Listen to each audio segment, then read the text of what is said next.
Good morning बच्चों, क्या हाल चाल। आई होप कि खूब बढ़िया से पढ़ाई चल रही होगी और आप लोग खूब अच्छे से वीडियो देख रहे होंगे और आपको जो भी प्रॉब्लम आ रही होगी आप उनको बिल्कुल बहुत अच्छे से मेहनत करके सॉल्व कर रहे होंगे। तो अगर आपने जो लास्ट लेक्चर पढ़ा था वो करंट कैरिंग कंडक्टर था, स्ट्रेट वायर था, उसके कारण हमने चुंबकीय क्षेत्र ज्ञात किया था। थोड़ा सा लंबा डेरिवेशन था, थोड़ा सा कॉम्प्लिकेटेड था, तो उससे रिलेटेड हमने कुछ बताया था कि आपके लिए फॉर्मूला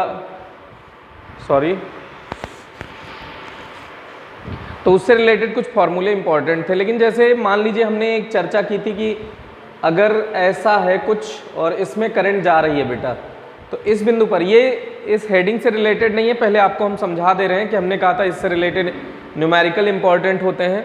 तो अगर आपको याद हो तो पूरे वलय के कारण आपने पढ़ा था mu naught NI upon 2R।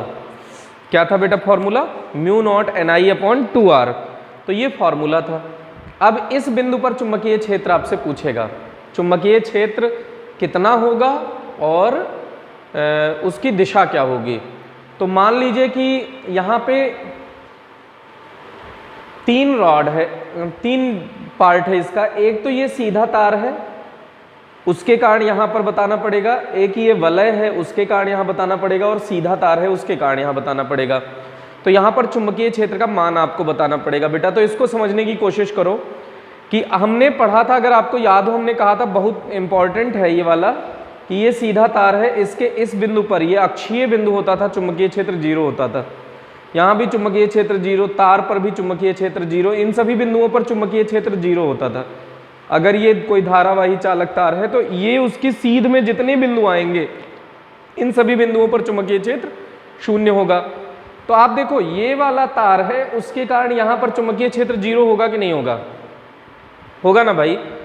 और ये वाला तार है, उसके कारण भी उसके सीध में आ रहा है, तो ये भी इस बिंदु के पर चुंबकीय क्षेत्र इस तार के कारण भी 0 होगा। मतलब ऐसे कर लीजिए, AB O पर बताना है, CD E। तो हमने कहा AB के कारण चुंबकीय क्षेत्र बिंदु O पर 0 हो गया, DE के कारण बिंदु O पर 0 हो गया, और अब बचा BCD अर्धवृत्त। तो BCD के कारण चुंबकीय क्षेत्र होगा। तो सबसे पहले चुंबकीय क्षेत्र की दिशा ज्ञात करनी है बेटा। तो एक इस चैप्टर को पढ़ने के लिए आप एक छल्ला ले लो हाथ में, चूड़ी जैसे घर में होगी उसको ले लो, तो आपको थोड़ा ज़्यादा समझ में आ जाएगा। तो मान लीजिए ये चूड़ी लिया आपने, ये कुछ ऐसा होगा, आपको चूड़ी ऐसा कुछ दिखेगा बेटा। ये एशियन पेंट का ऐड नहीं कर रहे हैं हम, तो आप समझने की कोशिश करना कि ये ऐसा होगा ना। तो इस पे 4 उंगलियां चलाइए तो अंगूठा अंदर जाएगा कि नहीं जाएगा? तो इस बिंदु पर चुंबकीय क्षेत्र अंदर होगा। जैसे इस पे ऐसे 4 उंगलियां चलाइएगा, जरूर देखेंगे तो आपको लगेगा कि हाँ बहुत बढ़िया है, बहुत बढ़िया समझ में आ रहा है। लेकिन जब आप हाथ चलाएंगे ना तो आपको पता चलेगा कि कितना टफ है। तो और इस चैप्टर में और कोई दम नहीं है बेटा, सिर्फ दिशा निकालने के चक्कर में प्रॉब्लम आती है। इसीलिए आपको 11th में याद हो, हमने I cross J, J cross K cross I cross minus J cross minus K, ऐसे करके खूब सारे हमने क्रॉस प्रोडक्ट निकलवाए थे, जिसमें आपको पहले सदिश की दिशा में ले जाते थे, द्वितीय सदिश की दिशा में मोड़ते थे, तो अंगूठा परिणामी को प्रदर्शित करता था, याद होगा शायद। तो उसी तरह से इसके देखो ऐसे अंगूठा और 4 उंगलियां परस्पर लंबवत कीजिए और 4 उंगलियां इस वृत्तीय पथ पर ले जाइए। तो अंगूठा अंदर जा रहा है ना, अंदर जा रहा है, तो आपको इस तीर में से क्या दिखेगा? पूंछ दिखेगा कि सिर दिखेगा इसका? ये तो दिखने से रहा, क्योंकि अंदर घुस जाएगा तो क्या दिखेगा? ये पीछे वाला। तो यहाँ पर चुंबकीय क्षेत्र का जो दिशा होगा O बिंदु पर, वो ऐसे क्रॉस होगा। क्रॉस का मतलब चुंबकीय क्षेत्र अंदर की ओर होगा। क्रॉस का मतलब क्या होगा बेटा? चुंबकीय क्षेत्र अंदर की ओर होगा। तो यहाँ पहले तो चुंबकीय क्षेत्र की दिशा पता चल गई। तो एक सुंदर सी बात है कि AB के कारण यहाँ पर 0 होगी, DE के कारण यहाँ पर चुंबकीय क्षेत्र 0 होगा, सिर्फ BCD के कारण चुंबकीय क्षेत्र होगा। तो चुंबकीय क्षेत्र अंदर की ओर होगा, पहली बात ये है। और उसकी वैल्यू क्या होगी? तो ये देखिए आधा वलय है, तो पूरे के कारण तो ये होता है, तो आधे के कारण ऐसा हाफ कर दीजिएगा, तो ये आंसर आ गया बेटा। अब इसी का डिट्टो क्वेश्चन, ऐसे क्वेश्चन फिर से पूछा जा सकता है। देखिए देखने में तो सेम लगेगा, लेकिन ये क्वेश्चन बदल जाता है, सिर्फ हमने ऐसे कर दिया। ABCDE, तो यहाँ से ऐसे धारा ले जाइए ऐसे। अब बिंदु O पर चुंबकीय क्षेत्र आपसे पूछेगा, बिंदु O पर चुंबकीय क्षेत्र बताइए। तो AB के कारण तो यहाँ 0 हो गई, DE के कारण यहाँ 0 हो गई, तो ये बेकार हो गया तार, ये बेकार हो गया, इसका कोई काम नहीं है। तो अब बचा क्या बेटा, BCD। तो BCD के कारण चुंबकीय क्षेत्र, तो इसको निकालने के लिए इसको देखिएगा जरा, ये ऐसे ले लीजिए ढक्कन, अब इस पे ले जाना है, धारा ऐसे जा रही है ना, धारा की दिशा में चारों उंगलियां ले जाइए। देखिए ऐसे ले जाएंगे तो अंगूठा बाहर की तरफ आएगा कि नहीं आएगा, तो ये अंगूठा बाहर की तरफ आएगा बेटा। तो देखिए ऐसे चारों उंगलियां ऐसे ले गए तो अंगूठा बाहर की तरफ आएगा, तो यहाँ चुंबकीय क्षेत्र बाहर की तरफ। तो ये जो तीर होता है, तीर उसका जब बाहर की तरफ मतलब आपकी तरफ आ रही है तीर, तो आपको उसका क्या दिखेगा, नोक। तो चुंबकीय क्षेत्र की दिशा तो अंदर की ओर हो गई, ये नोक बना दिया, डॉट बना देंगे तो बाहर की ओर है चुंबकीय क्षेत्र, और क्रॉस बना देंगे तो अंदर की ओर है चुंबकीय क्षेत्र। ओके, तो यहाँ चुंबकीय क्षेत्र की दिशा पता चल गई बेटा। अब इसमें हम लोगों को क्या करना है, अगर चुंबकीय क्षेत्र की दिशा पता चल गई तो अब चुंबकीय क्षेत्र का मान ज्ञात करना है, तो मान तो उतना ही होगा जितना ये है। ओके, अब इसके बाद नेक्स्ट क्वेश्चन एकदम इसी से मिलता जुलता देखिए।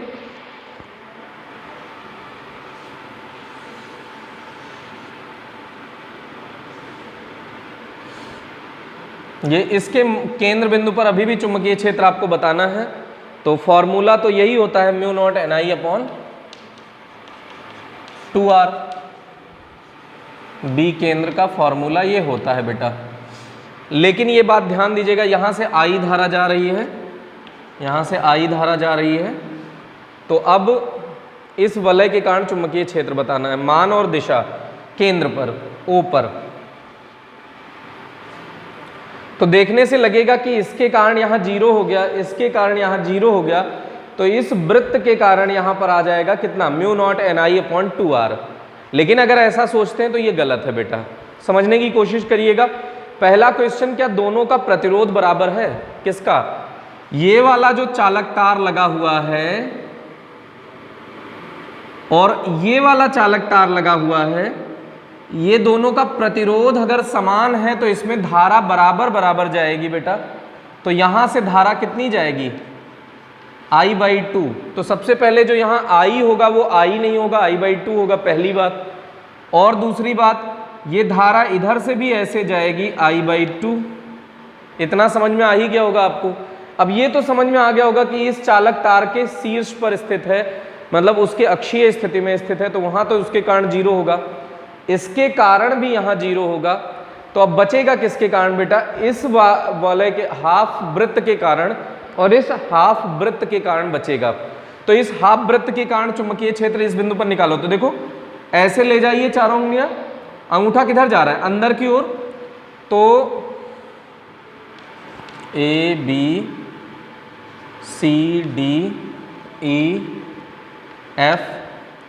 तो BCD के कारण चुंबकीय क्षेत्र किधर है बेटा, देखिए अंदर की ओर।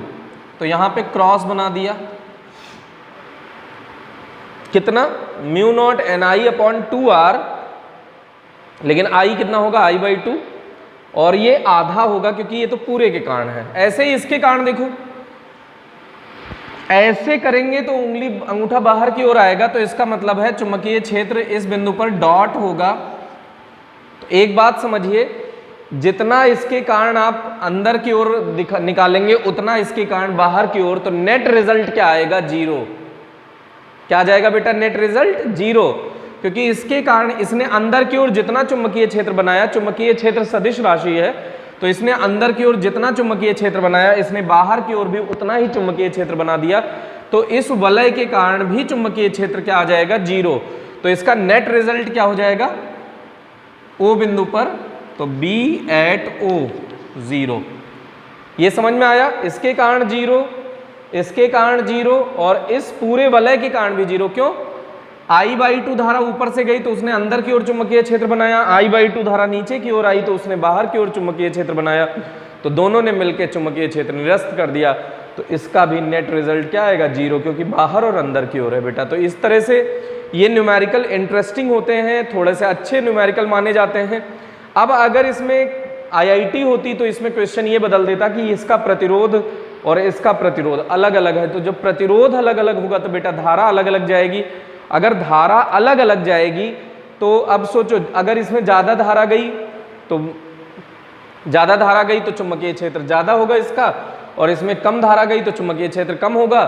दोनों विपरीत दिशा में है तो घटा देंगे, बस ये सिंपल सा क्वेश्चन हो गया, थोड़ा सा स्टैंडर्ड। ठीक है, मेंस लेवल का तो ये क्वेश्चन है आपके सामने।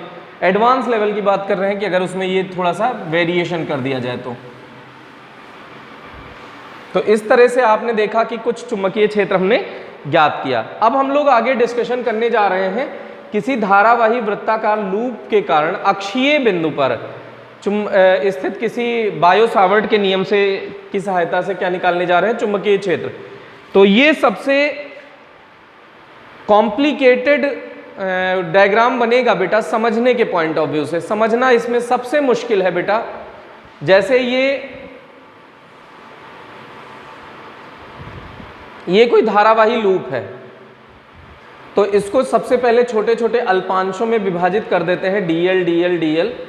तो बिंदु O पर, O से x दूरी पर स्थित किसी बिंदु P पर चुंबकीय क्षेत्र का मान ज्ञात करना है। ये इसका डायग्राम है बेटा। तो ये इसकी त्रिज्या कितनी है बेटा, कैपिटल R। इसकी त्रिज्या कितनी है, कैपिटल R, और ये x दूरी है। तो यहाँ से इस बिंदु पर चुंबकीय क्षेत्र ज्ञात करना है।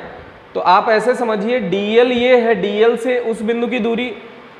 चुंबकीय क्षेत्र का फॉर्मूला क्या होता है, dB बराबर बायो-सावर्ट के नियम से म्यू नॉट अपॉन 4 पाई, म्यू नॉट अपॉन 4 पाई, ये तो कांस्टेंट हो गया, आई dl साइन थीटा अपॉन अल्पांश से उस बिंदु की दूरी जहां चुंबकीय क्षेत्र ज्ञात करना होता है का वर्ग। यही तो फॉर्मूला है बेटा, आर स्क्वायर। तो इसको कुछ हमने R मान लिया, ये हमने माना है, ये दिया नहीं है, तो इसका मान कैपिटल R और x के रूप में हमको चाहिए। ठीक है, ऐसे ही इसको भी यहां से मिला दीजिए। इसके बीच में ये कोण मान लीजिए अल्फा बन रहा है। अब इसके बाद जो देखने जा रहे हैं, जो चुंबकीय क्षेत्र की दिशा है वो थोड़ा सा टफ है बेटा। तो इसको देखो, जैसे ऐसे समझने की कोशिश करिए।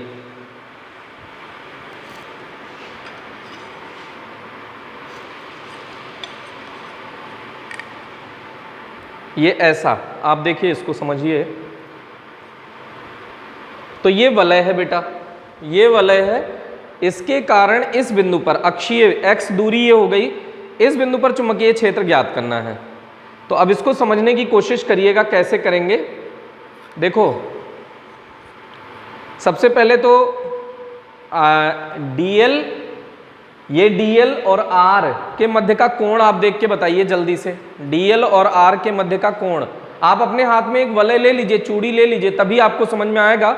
और उसके बीचों बीच से एक पेन ऐसे ले लीजिएगा, जैसे यहाँ पे हमने ये लिया है ना, बीचों बीच से एक पेन। अब देखिएगा बेटा, dl ये है, ये अल्पांश काटे हो ना, और r ये है। समझने की कोशिश करना, ये dl एक छोटा सा टुकड़ा मान लो, ये dl और ये r, तो थीटा 90 डिग्री है। देखो dl r के बीच का कोण 90 डिग्री, ये dl है ऐसे, और ये r है, इससे इस बिंदु को मिला देना है। तो dl और r के मध्य का, dl और r के मध्य का कोण कितना बन जाएगा बेटा, 90 डिग्री। dl और r के मध्य का कोण कितना है, 90 डिग्री। तो देखिएगा, अगर धारावाही लूप है ऐसे, मान लीजिए कि यहाँ पे ये धारा बह रही है, तो धारा की दिशा में dl लेते हैं, सबसे मेन बात। तो अगर धारा ऐसे बह रही है तो dl ऐसे लिया, dl क्रॉस r होता है चुंबकीय क्षेत्र की दिशा। आपने म्यू नॉट सदिश रूप में जब बायो-सावर्ट का नियम पढ़ा था, तो उसमें ये पढ़ा था dl क्रॉस r की दिशा में चुंबकीय क्षेत्र की दिशा लेते हैं। बेटा सबसे मुश्किल बात समझने जा रहे हैं आप, तो थोड़ा सा कंसंट्रेट हो जाइएगा। देखिएगा क्या है बेटा, dl और r ये तिरछा है, यहां से इसको मिलाना है, ये रेखा है बेटा r। ठीक है, तो dl क्रॉस r, r ऐसे मान लो कि r एक ये जा रहा है, तो इसको हथेली पे 90 डिग्री का कोण बनाना चाहिए। जो r आ रहा है ना, ये वाला तार, ये आके हथेली पे 90 डिग्री का कोण बनाना चाहिए। dl क्रॉस r, इस हथेली को पूरा ऐसे नहीं करेंगे सीधा, ऐसे करेंगे कि ये जो आर आ रहा है ये हथेली पे आए और 90 डिग्री का कोण बना दे बेटा, ऐसा ऐसा, ये 90 डिग्री है बेटा, 90 डिग्री। तो अगर ये तिरछा आ रहा है ऐसे,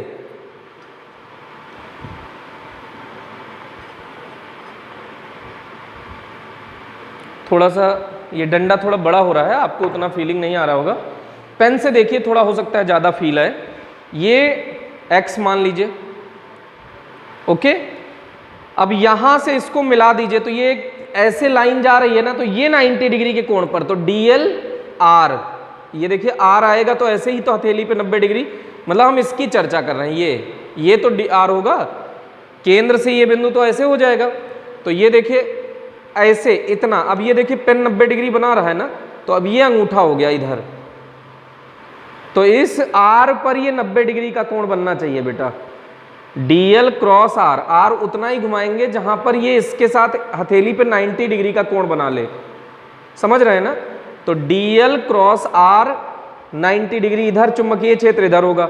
अब ये धारा ऐसे जा रही है तो ऐसे आएगी, तो ऐसे आएगी, तो ये नीचे से मिलाएंगे तो ऐसे मिलेगा ना बेटा, ये इसका अक्ष है देखिए, तो देखिए ऐसे आया। अब इस तरह से करिए कि हथेली 90 डिग्री पर हो, देखो तो ये ऐसे अंगूठा जाएगा कि नहीं जाएगा, तो ये इसका चुंबकीय क्षेत्र है।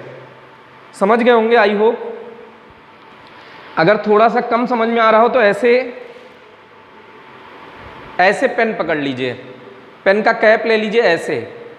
अब देखिए इसको करने का एक ट्रिक और है, DL की दिशा में ले जाइए और ये R जो ये जो पेन आपने पकड़ा है ये उसी की दिशा में होना चाहिए, इस स्मॉल r की दिशा में।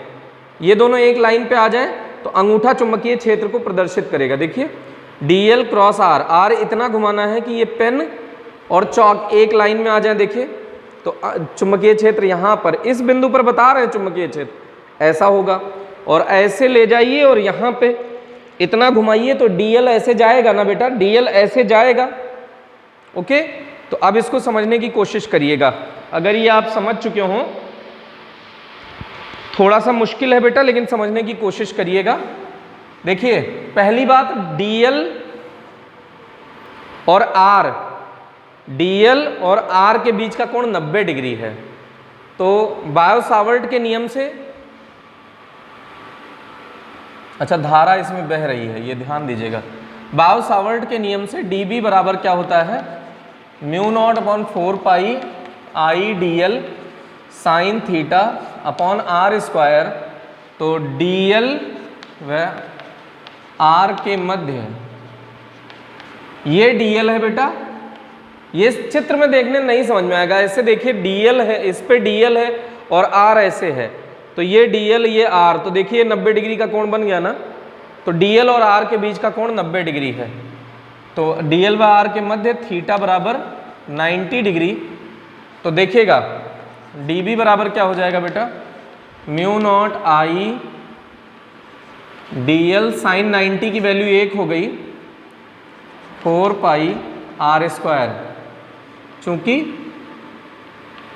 साइन 90 बराबर 1, ये आ गया बेटा। अब इसके बाद इस DL के कारण यहां पर चुंबकीय क्षेत्र इस R के साथ 90 डिग्री होगा, ये होगा बेटा dB1, और इस DL और R के साथ इस वाले R के साथ ये 90 डिग्री का कोण होगा, इसको हम कहेंगे dB2 सदिश रूप में, सॉरी। अब इसका देखिए घटक वियोजन कर दीजिए, क्योंकि चुंबकीय क्षेत्र किसी अक्ष के अनुदिश नहीं है। तो इसको देखिएगा इस दिशा में और इस दिशा में, तो सबसे पहले ये कोण कितना होगा, देखिए ये 90 डिग्री है, ये अल्फा है, तो ये बचा क्या हो जाएगा 90 माइनस अल्फा। फिर से देखिएगा ये 90 डिग्री का कोण दिख रहा है ना बेटा, ये अल्फा है तो ये 90 माइनस अल्फा, और अगर ये 90 ये 90 डिग्री का कोण है इस R के साथ dB का, R के साथ dB 90 डिग्री पे है, तो अगर ये 90 माइनस अल्फा है तो ये ऑटोमेटिक क्या हो जाएगा अल्फा, ठीक है। तो इसको हमको लिखने की कोई ज़रूरत नहीं है, तो ये अल्फा हो गया। इसी तरह से इधर ये अल्फा हो जाएगा। अब घटक वियोजन कर दीजिए dB1 का, तो dB1 साइन अल्फा और dB1 कॉस अल्फा, जिससे अल्फा बना वो कॉस अल्फा। ऐसे ही dB2 साइन अल्फा और dB2 कॉस अल्फा। अब देखिएगा dB1 और dB2 निकाल लेते हैं। ये dB निकाला है, अगर हम dB1 कहें तो ये R यही हो जाएगा और यही बराबर किसके हो जाएगा बेटा, dB2 के बराबर भी हो जाएगा। तो इसको हम लोग dB मान सकते हैं क्या? dB1 का परिमाण dB2 के परिमाण के बराबर है और ये dB मान लिया। अगर ये dB आप मान लेते हैं तो अब भाषा लिखेंगे dB1 cos alpha dB2 cos alpha परिमाण में समान और दिशा में विपरीत होने के कारण एक दूसरे को निरस्त कर देते हैं, तथा dB1 साइन अल्फा और dB2 साइन अल्फा परिमाण और दिशा में समान होने के कारण आपस में जुड़ जाते हैं। तो अगर इस बिंदु पर परिणामी चुंबकीय क्षेत्र कहा जाए तो B at P, sigma dB पता था, सिग्मा dB कर दें तो पूरा B मिल जाएगा, तो sigma dB sine alpha, dB sine alpha. ये क्या है, dB साइन अल्फा एक के कारण ही क्यों लिख रहे हैं? देखो बेटा, अगर इसके कारण dB साइन अल्फा लिए हो तो ऐसे ऐसे ऐसे ऐसे पूरे वलय का इंटीग्रेशन करोगे या सिग्मा लेके जोड़ दोगे। और अगर 2 dB साइन अल्फा लोगे, देखो इसका भी ले लिए इसका भी ले लिए, तो इसके कारण जैसे जैसे ये यहाँ जाओगे वैसे ये नीचे वाला यहाँ आके देखो आधा ही चले और वृत्त पूरा हो गया। तो अगर तब इंटीग्रेशन होगा तो पाई आर, क्योंकि आधे तक ही जाएंगे ना। तो अगर यहाँ 2 dB साइन अल्फा लिए तब इंटीग्रेशन होगा पाई आर, और अगर हमने क्या ले लिया dB साइन अल्फा, तो 1 dB लिया है तो ये पूरा चल के यहाँ जब पहुँचेंगे तब पूरा होगा 2 पाई आर। तो ये dB साइन अल्फा लिया इसलिए इंटीग्रेशन 2 पाई आर हो जाएगा dl का। और अगर हमने 2 dB साइन अल्फा लिया होता तो dl dl dl dl आधा जोड़ते, क्योंकि ये वाला भी तो dl dl dl जोड़ के आधा आ जाता। तो इस तरह से ये ध्यान दीजिएगा जैसे हमने वैद्युत क्षेत्र वाले में किया था। तो ये dB साइन अल्फा हो गया बेटा। dB का मान आप ये जानते ही हैं, तो इसको लिख दीजिए sigma mu naught I dl upon 4 pi R square dB हो गया। साइन अल्फा बराबर, इस चित्र से देख लीजिए, चित्र से साइन अल्फा बराबर लंब बटे कर्ण, तो लंब कितना है r, कर्ण कितना है स्मॉल r, तो capital R upon small r into capital R upon small r। तो अब देखिएगा इसमें जो जो नियत हो बाहर ले लीजिए, म्यू नॉट आई आर नियत है upon 4 pi R cube, 4 pi R cube ये भी नियत है। तो जो बचा वो है dl का इंटीग्रेशन, dl का इंटीग्रेशन कह दो या सिग्मा, तो dB dB dB जुड़ के क्या हो जाएगा बेटा B। ये कहाँ निकाल रहे हैं, B एट P पॉइंट, तो BP लिख दिया। अब इसको इंटीग्रेट करेंगे तो क्या आ जाएगा, dl dl dl पूरा जुड़ेगा, क्योंकि हमने सिर्फ dB साइन अल्फा लिया है। अगर 2 dB साइन अल्फा लिए होते तो dl dl जुड़ के पाई आर होता। तो mu naught I R upon 4 pi R cube into, अब ध्यान देना dl dl dl जुड़ के 2 पाई इंटू इस वलय की त्रिज्या, तो 2 पाई कैपिटल R, ये इससे ये 2 कट गया, तो ये आंसर क्या है बेटा अभी तक, mu naught I R square upon 2r cube. इतना पहले समझ लीजिए, ये इंपॉर्टेंट है बेटा, ठीक है। इसको जल्दी से वीडियो पॉज करके नोट कर लो, स्पेस की बहुत कमी है इस वाले डेरिवेशन में, क्योंकि ये बड़ा डेरिवेशन है। तो जल्दी से वीडियो पॉज करो, इसको नोट करो, जिससे कि हम आगे का डिस्कशन बढ़ा सकें बेटा। बिल्कुल आपको समझ में आना चाहिए बेटा, अच्छे से इसको डिराइव करिए। अब देखिएगा बेटा,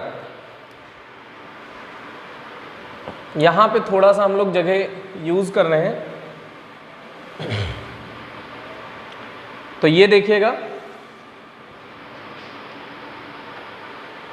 इधर देखिए, अब इस r का मान हमने माना था ये dB b at p point जो था वो mu naught I r square upon 2r cube है, ये स्मॉल r हमने माना था बेटा। तो चित्र से स्मॉल r बराबर Pythagoras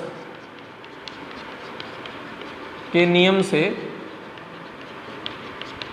capital R square plus x square बराबर small r square, small r square बराबर capital R square plus x square. Okay, तो यहाँ पे r का क्यूब है तो पहले r निकाल लो, तो r निकालोगे तो ये हो जाएगा r equals R square plus x square का होल पावर 1/2। अब दोनों साइड क्यूब कर दो अगर, तो r क्यूब हो जाएगा R square plus x square का होल पावर 3/2। ये आपको दिखा होगा शायद, समझ लीजिए इसको। ये थोड़ा सा आप यहां पे देखिएगा,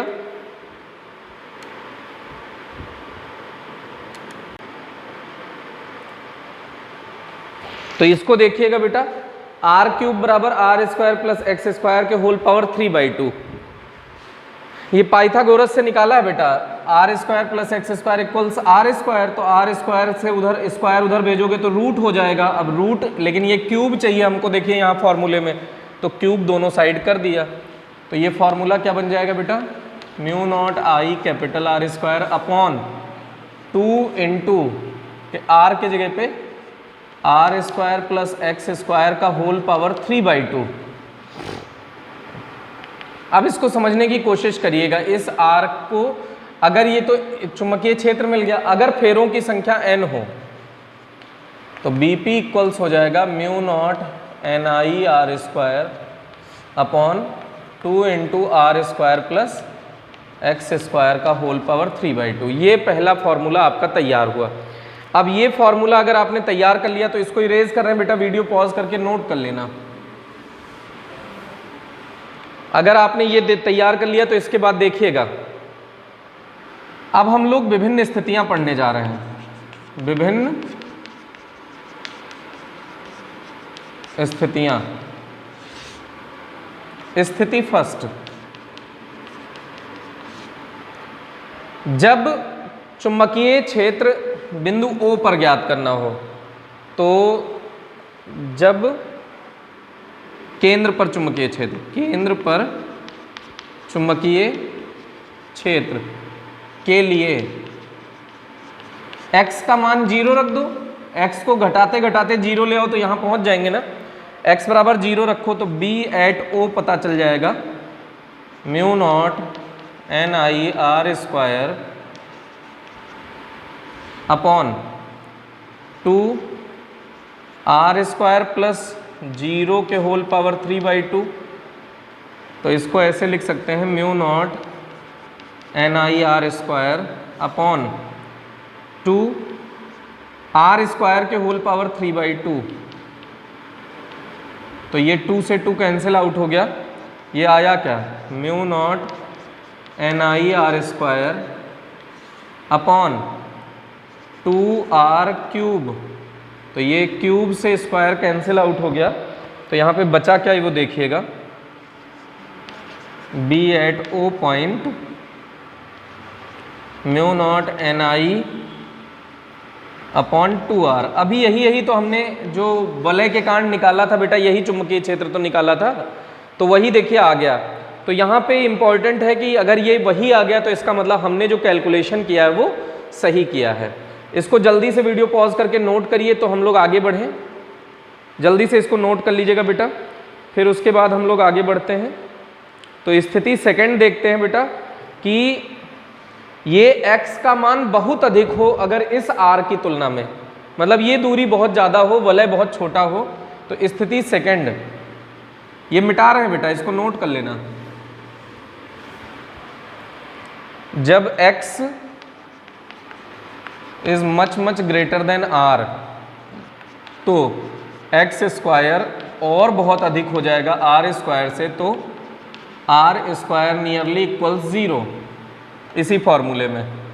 तो ये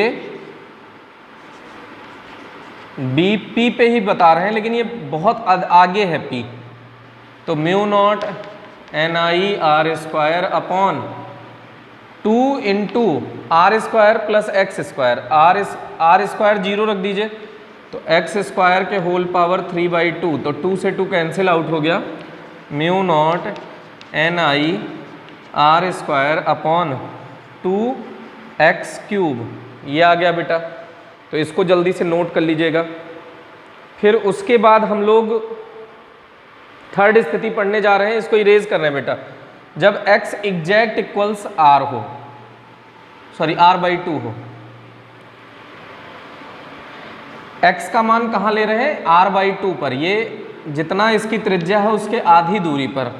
तो स्थिति थर्ड क्या है, ये सेकंड पढ़ चुके हैं, थर्ड पढ़ रहे हैं। जब x इक्वल्स r/2, तो इसमें रख दो b at x equals r/2 equals mu naught N I R square upon 2r square plus x की जगह r/2 रखो, तो r²/4, क्योंकि स्क्वायर हो जाएगा तो ये आ जाएगा। तो अब ये इसके बाद देखिएगा, mu naught N I R square upon, ये एलसीएम ले लीजिए, तो ये क्या आ जाएगा, 5r square 4 + 1 5r²/4 to the power 3/2। अब इसके बाद सॉल्व करना थोड़ा सा कॉम्प्लिकेटेड है बेटा, तो ये समझने की कोशिश करना ये कैसे सॉल्व किया जाए। देखिएगा, बड़ा आसान तरीका बता देते हैं आपको हम सॉल्व करने का। अच्छा, इसको पावर अलग अलग अंदर दोनों में गुणा कर सकते हैं ना, तो 5/4 के पावर में कितना है, 3/2, तो 5/4 के पावर 3/2 और r स्क्वायर के पावर में 3/2, ऐसे अलग अलग कर दिया तो ये कैंसिल आउट हो गया।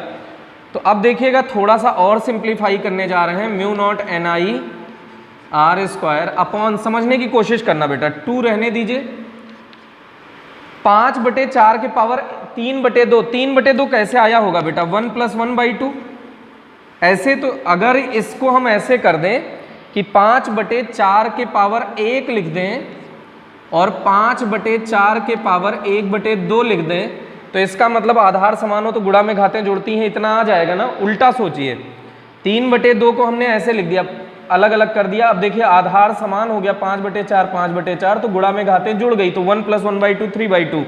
तो इसको हमने थोड़ा सा ये उल्टा स्टेप सोच लिया, अब इजी हो गया। यहाँ नीचे क्या बचा, r³, तो क्यूब से ये स्क्वायर पूरा कैंसिल आउट हो गया, तो अब ये 2 से ये 2 कट गया। अब ऊपर क्या बचा बेटा, mu naught N I upon, ये 5/2 बचा एक, तो इनटू √5/2 और बचा, √5/2 क्यों बचा, क्योंकि √4 है, बाहर आएगा 2 हो जाएगा, तो ये हो गया 4 और r है और है। तो इसको ऐसे लिख सकते हैं बेटा, ये 5√5/4, तो 4 पलट के ऊपर चला जाएगा, 4/5√5 और mu naught N I upon r, ये आ गया बेटा। इसको देख लीजिएगा जल्दी से, इसको समझ लीजिएगा, थोड़े से स्पेस की जरूरत है, तो यहां हम लोग उस स्पेस का यूज कर रहे हैं। उसी का अभी खत्म नहीं हुआ है, इसके आगे का कर रहे हैं बेटा। तो ये b at x equals r/2 पे आया है 4/5√5 mu naught N I upon r।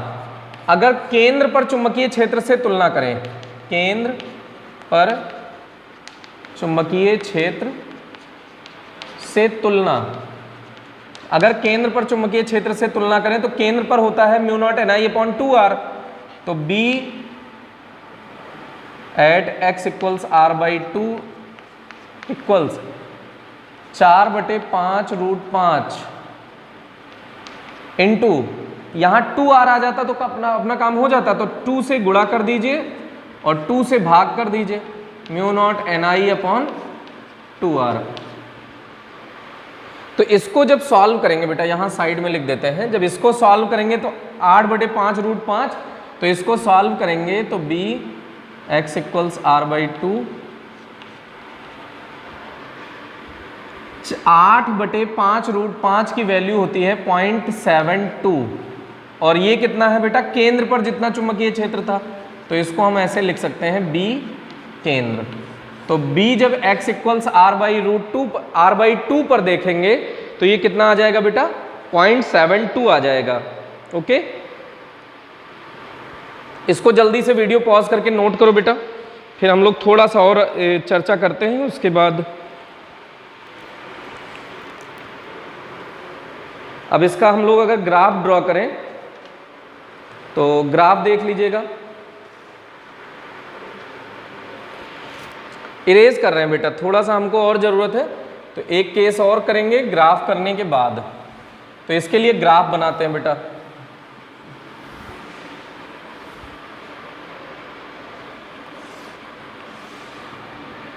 तो अगर B केंद्र ये है तो r/2 दूरी पर चले गए, x इक्वल्स r/2, तो ऐसे x इक्वल्स -r/2 भी होगा। तो यहाँ पर चुंबकीय क्षेत्र होगा 0.72 B केंद्र, केंद्र के चुंबकीय क्षेत्र का 0.7 होगा। ये ऐसा, तो ये ऐसे जाएगा बेटा, ये थोड़ा सा दूरी ज़्यादा हमने बना दी है। ये x इक्वल्स r/2 और यहाँ भी थोड़ा सा x इक्वल्स -r/2। तो जब इसको बनाएंगे तो ये ऐसा कुछ आएगा ये। तो यहाँ पर वक्रता चेंज हो रही है बेटा, यहाँ पर वक्रता शून्य है। इन बिंदुओं पर x इक्वल्स r/2 और -r/2 पर वक्रता शून्य है। तो पहले ये वक्र था, वक्र शून्य हुआ, फिर नेचर बदल गया। देखिए ग्राफ का नेचर पहले ऐसा था, फिर ऐसा हो गया, तो यहाँ पर नेचर बदल रहा है। तो जहाँ पर ग्राफ के स्वभाव में, प्रकृति में परिवर्तन आता है, उस बिंदु को यहाँ और यहाँ दो बिंदु ऐसे मिलेंगे। देखिए ये वक्र था, यहाँ पर वक्रता शून्य हो जाती है और फिर वक्र फिर से ऐसे हो गया। तो ये दोनों बिंदु क्या कहलाते हैं, नति परिवर्तन बिंदु, पॉइंट ऑफ इन्फ्लेक्शन।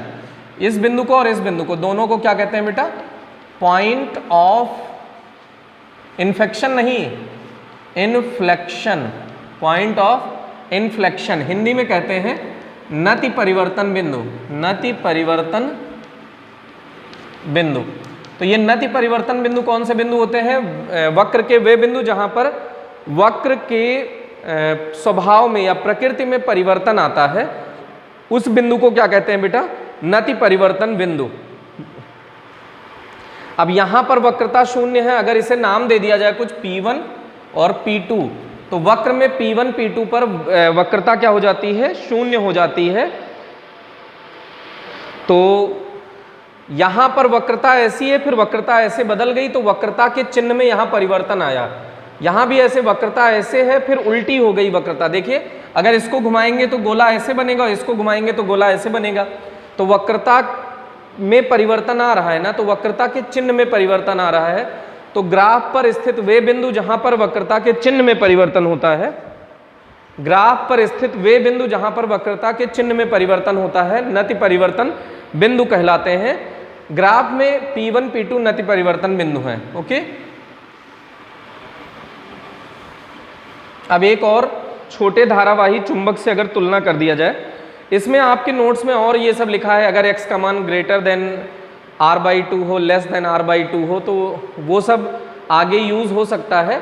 तो dB/dx, अगर x के साथ आप परिवर्तन ले लीजिए और अगर ये नियत है तो इसका एक बार फिर से अवकलन कर देंगे, d2b/dx2, तो ये नियतांक का अवकलन क्या हो जाएगा, 0। तो ये होता है बेटा dB2/dx2।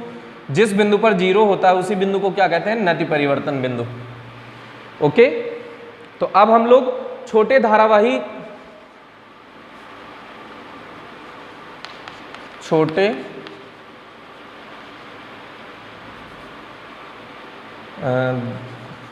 धारावाही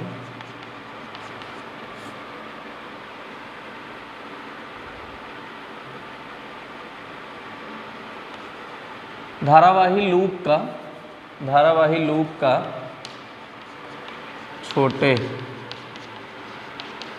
क्षण चुंबक से तुलना।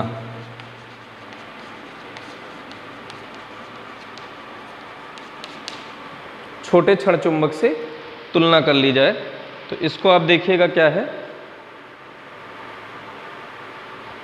तो अगर इसको हम कह दें कि x is much much greater than r, बेटा ये क्या है, छोटे धारावाही लूप की द्विध्रुव से तुलना करने जा रहे हैं। छोटे धारावाही लूप का छोटे क्षण चुंबक से तुलना या द्विध्रुव से तुलना, द्विध्रुव भी कहते हैं, द्विध्रुव से तुलना, द्विध्रुव से तुलना। तो इसको समझिएगा। तो अगर x का मान बहुत अधिक हो जाए r की तुलना में, तो हम जानते हैं b एट p पॉइंट हमने क्या निकाला है, mu naught ni r square, mu naught ni r square upon 2 into R square plus x square का होल पावर 3/2। ये सूत्र हमने निकाला है बेटा। तो अगर x का मान बहुत अधिक हो जाएगा r की तुलना में, तो अगर x is much much greater than r, x is much much greater than r, तो x स्क्वायर नियरली इक्वल्स क्या हो जाए, वो sorry r square nearly equals क्या हो जाएगा, 0। तो ये b एट p पॉइंट क्या हो जाएगा, mu naught ni r square upon 2x square के होल पावर 3/2। तो 2 से 2 कैंसिल आउट हो जाएगा बेटा। तो अगर 2 से 2 कैंसिल आउट हो गया तो इसको देखिएगा, ये एक्स क्यूब बचा, तो mu naught ni r square upon 2x cube. अगर हम इसे m बराबर एक्चुअल में होता है NIA, m बराबर क्या होता है NIA, तो अगर हम इसे NIA के रूप में लिखना चाहते हैं तो NI, अगर यहाँ पाई आ जाए तो पाई आर स्क्वायर एरिया बन जाएगा, तो म्यू नॉट NI, तो पाई से गुणा कर दिया तो पाई आर स्क्वायर, लेकिन 2 पाई से गुणा भाग करेंगे तो ये म्यू नॉट अपॉन 4 पाई थोड़ा अच्छा बन जाएगा। तो 2 से और गुणा कर दिया तो 2 पाई से गुणा कर दिया कुल मिला के ऊपर, तो 2 पाई से जब गुणा कर भाग करेंगे तो ये 4 पाई आ जाएगा एक्स क्यूब। तो इसका क्या आ जाएगा बेटा, ये mu naught NI 2 mu naught NI, और ये हो गया पाई आर स्क्वायर, तो पाई आर स्क्वायर को a लिख सकते हैं upon x cube, mu naught upon 4 पाई इतना। अब इसको ऐसे लिख सकते हैं, देखो बेटा थोड़ा सा, b at p point mu naught upon 4 pi NIA की जगह क्या लिख सकते हो, m, ये चुंबकीय द्विध्रुव का सूत्र है, m बराबर NIA होता है, तो इसको 2m अपॉन एक्स क्यूब ऐसा लिख सकते हैं बेटा। क्या लिख सकते हैं, 2m अपॉन एक्स क्यूब। जल्दी से वीडियो पॉज करो, जल्दी से वीडियो पॉज करके इसको नोट करो बेटा। आई होप कि आपने नोट कर लिया होगा। तो अगर आपने नोट कर लिया है तो यहाँ पे इसके बाद लास्ट पॉइंट एक और नोट कर लीजिएगा, m द्विध्रुव आघूर्ण है। m क्या है, जैसे वहां पे वैद्युत द्विध्रुव आघूर्ण होता था p, तो ऐसे चुंबकीय द्विध्रुव आघूर्ण है ये m। तो m का मान यहाँ पे m किससे, m का प्रदर्शन क्या है बेटा, m बराबर NIA है। जैसे वहां पर p बराबर q इंटू 2a होता था, वैसे m बराबर NIA होता है। वहां पे वैद्युत द्विध्रुव आघूर्ण होता था, तो यहाँ पे चुंबकीय द्विध्रुव आघूर्ण, तो m यहाँ पे क्या है बेटा, चुंबकीय द्विध्रुव आघूर्ण है। तो ये डेरिवेशन आपने देखा, ये बहुत बड़ा डेरिवेशन था। तो आज के लिए इतना ही, थैंक यू। अच्छे से पढ़ाई करते रहिए, हंसते रहिए, मुस्कुराते रहिए, आगे बढ़ते रहिए।